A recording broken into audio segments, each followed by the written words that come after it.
guy just opened his eyes and found himself locked up in a prison. What's even weirder is, his body somehow had the power to release electric shocks. He looked around at his surroundings, but couldn't remember how he ended up here. Then he pried a brick loose from the wall, and immediately yelled for help outside. That's when a woman from the next cell told him to shut up, because humans were at war with aliens right then. But Lake didn't listen, and kept shouting, until a few bandits showed up. Their leader saw Dia alone, and tried to take advantage of her. But Dia wasn't easy to mess with. She grabbed a brick off the wall and smashed it at him, easily taking down the gang leader, and Lake, who had been a special forces soldier, plus his brand new powers, wrapped up the fight in no time. But just then, an alien battlesuit suddenly came out of the smoke. Lake quickly hid inside a car. Luckily the battlesuit didn't notice him, and he barely dodged disaster. After that, Lake went back to the cell. After regrouping with Dia, they grabbed a car planning to get out, but not long after they were attacked by armed thugs, demanding they hand over all their water. Then one of them noticed a mark on Lake's arm, and without a word went to shoot him. Luckily Lake reacted fast and dodged. Then he quickly took out the others, so the two not only restocked supplies, but also scored a fresh convertible Jeep. Then the two headed toward the US base, but halfway there they ran into another battlesuit. Its heavy attacks wrecked the car badly, forcing them to ditch it and run. Then they hid inside a small village.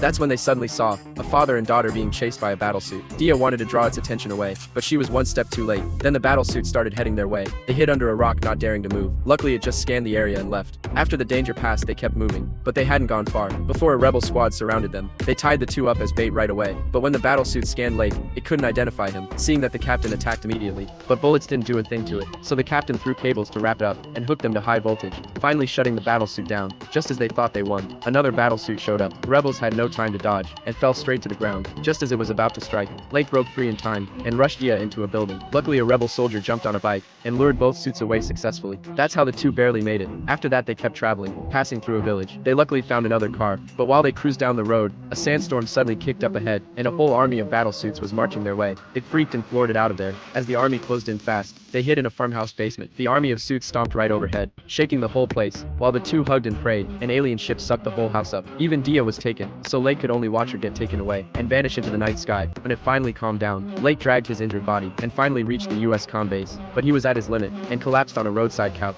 Then Lake passed out cold. When he woke up again, he was already back at the rebel base. When the captain learned suits never attacked him, he dragged him to the research lab. After years of study, the rebels finally built an electromagnetic weapon, but it only worked within 100 meters. Then a sentry suddenly reported a ton of alien suits were closing in fast, and when Lake saw the diagrams on the wall, he finally remembered the last battle. He had been surrounded by several suits, but they didn't kill him. They planted a tracker in him. That's how they kept finding him. Then Lake dragged the weapon, planning to wipe them all out. By then tons of survivors were already surrounded, and the alien warship was closing in, but the weapon chose that moment to fail. To buy the engineers some time, Lake threw a rock at the suit, but turns out it only detected hot weapons. Seeing this, everyone grabbed stones, and attacked with the most primitive weapons. One suit actually fell to the ground. Then the warship hovered overhead. That's when Lake remembered his power, so he stretched out his right hand, absorbing the suit's power, then linked his left hand to the weapon, planning to use his body as a conductor to charge the weapon himself. Then a massive wave blasted out. All the alien suits shut down instantly. Even the warship was destroyed, crashing straight into the ground.